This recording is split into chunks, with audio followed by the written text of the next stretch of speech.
আমরা সবাই মুসলিম জাতি এখন আলহামদুলিল্লাহ ঐক্যবদ্ধ হয়ে ইসরায়েলি পণ্যকে বয়কট করব। তার ইনশাআল্লাহ।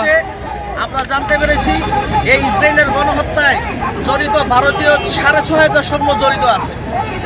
তাহলে ভারত এখানে মুসলমানদের রক্ত ঝরানোর জন্য ভারতও জড়িত, সাথে সাথে ব্রিটেনের সৈন্য জড়িত।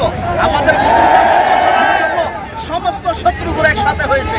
তাই আমরা ইসরায়েলের পণ্যের সাথে সাথে ভারতের পণ্যকে বয়কট করব। ভারত আমাদের জাতিগত শত্রু, ভারত আমাদের দেশের শত্রু, ইসরায়েল আমাদের ধর্মের শত্রু, আমাদের জাতীয় শত্রু। তাই আমরা ঐক্যবদ্ধ হয়ে আমরা একটু দাওয়াতি কাজ করবো, প্রত্যেক দোকানে গিয়ে গিয়ে বলবো আপনারা ইসরায়েল পণ্য রাখবেন না।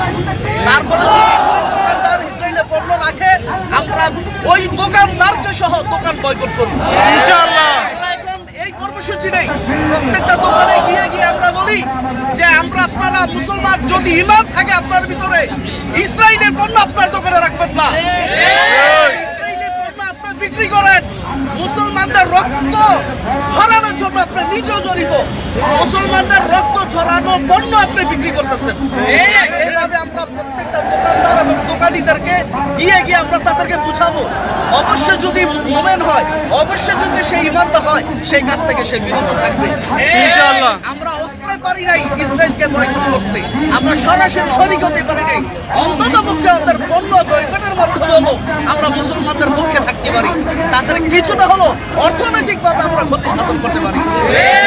ইনশাআল্লাহ আমরা সবাই এই মিশন নিয়ে এখন থেকে লেগে বলবো, প্রত্যেক দোকানে দোকানে গিয়ে ইসরায়েলের পণ্য বয়কট করা হোক, সেই স্লোগান আমরা দেব ইনশাআল্লাহ।